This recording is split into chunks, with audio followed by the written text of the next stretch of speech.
قرآن پاک کی بے حرمتی کی جاتی ہے۔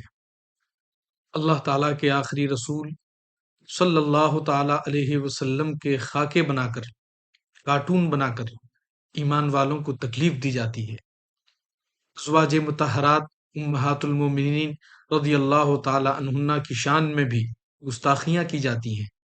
بھی حال ہی میں سویڈن میں قرآن پاک کی بے حرمتی کی گئی، جلایا گیا، والعیاذ باللہ۔ اور یہ سب اظہار رائے کی آزادی کے نام پر، یعنی فریڈم آف اسپیچ کے نام پر کیا جا رہا ہے، جبکہ خود اقوام متحدہ کا چارٹر یہ کہتا ہے to achieve international cooperation in solving international problems of an economic, social, cultural or humanitarian character, and in promoting and encouraging respect for human rights and for fundamental freedoms for all without distinction as to race, sex, language or religion۔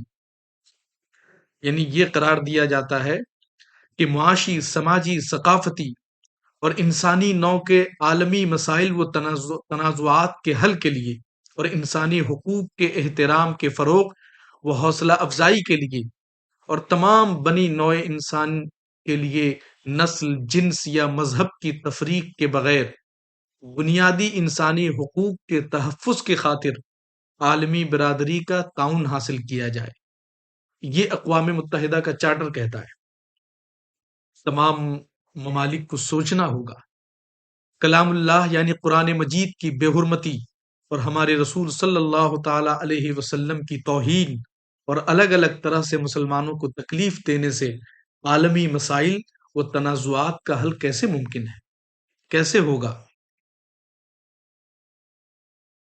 انسانی حقوق کا احترام اور حوصلہ افزائی کیسے ممکن ہے؟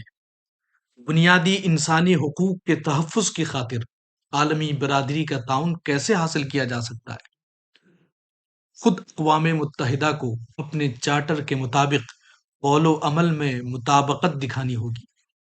بے لگام تنازعات کو بڑھاوا دینے والے، انسانی حقوق کا احترام نہ کرنے والے، خواہ کوئی بھی ہو، اس پر لگام کسا جانا چاہیے۔ اب آپ ذرا توجہ سے قرآن پاک کی تعلیمات کو غور سے سنیں، دیکھیں کہ اسلام مذہب مہذب اپنے ماننے والوں کو کتنی خوبصورت تعلیم دیتا ہے۔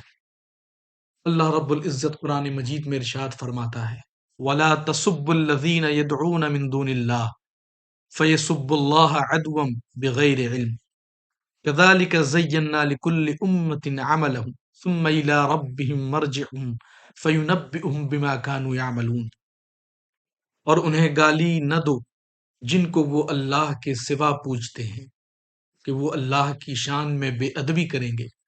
زیادتی اور جہالت سے یوں ہی ہم نے ہر امت کی نگاہ میں اس کے عمل بھلے کر دیے ہیں۔ زیادتی اور جہالت سے یوں ہی ہم نے ہر امت کی نگاہ میں اس کے عمل بھلے کر دیے ہیں، پھر انہیں اپنے رب کی طرف پھرنا ہے اور وہ انہیں بتا دے گا جو وہ کرتے تھے۔ دین اسلام کا مذاق اڑانے والے اور اس سے نفرت کرنے کی دو بڑی وجہ دیکھی گئی ہے۔ پہلی وجہ جہالت ہے، الٹریسی، یعنی اسلامیات سے ناواقفیت ہے۔ اس کا علاج یہ ہے کہ حق و انصاف اور تلاش حق کے ارادے کے ساتھ اسلام کا مطالعہ کیا جائے، اسلام کا اسٹڈی کیا جائے۔ اور دوسری بڑی وجہ یہ ہے کہ خود ستائی یعنی سیلف پریز۔ اس کا علاج یہ ہے کہ بندہ خود ستائی کے زینے سے اتر کر، خود ستائی کی سیڑھی سے نیچے اتر کر آخرت پر غور و فکر کرے، کائنات اور خالق کائنات کے بارے میں سوچے اور اس حوالے سے اسلامی نظریے کا غور مطالعہ کرے۔ اب اتنا جان لینے کے بعد ایک مسلمان کی بھی یہ ذمہ داری بنتی ہے کہ وہ حق المقدور اپنی تبلیغی ذمہ داری کو نبھانے کی بھرپور کوشش کرتا رہے، زندگی بھر، عمر بھر۔ سب سے پہلے خود اسلام کو جانے، سب سے پہلے وہ خود اپنے مذہب کو جانے، پھر قول و عمل سے دین کا سچا داعی بنا رہے عمر بھر، پھر اسی طرح غیر مسلموں کو دعوت فکر دے۔ آیت کریمہ جو میں نے تلاوت کی، وَلَا تَسُبُّوا الَّذِينَ يَدْعُونَ مِن دُونِ اللَّهِ فَيَسُبُّوا اللَّهَ عَدْوًا بِغَيْرِ عِلْمٍ كَذَلِكَ زَيَّنَّا لِكُلِّ أُمَّةٍ عَمَلَهُمْ ثُمَّ إِلَىٰ رَبِّهِمْ مَرْجِعُهُمْ فَيُنَبِّئُهُم بِمَا كَانُوا يَعْمَلُونَ۔ مفتی احمد یار خان نعیمی رحمۃ اللہ علیہ فرماتے ہیں کہ اس آیت سے چند مسئلے معلوم ہوئے۔ ایک یہ کہ اگر غیر ضروری عبادت ایسے فساد کا ذریعہ بن جائے جو ہم سے مٹ نہ سکے تو اس کو چھوڑ دیا جائے۔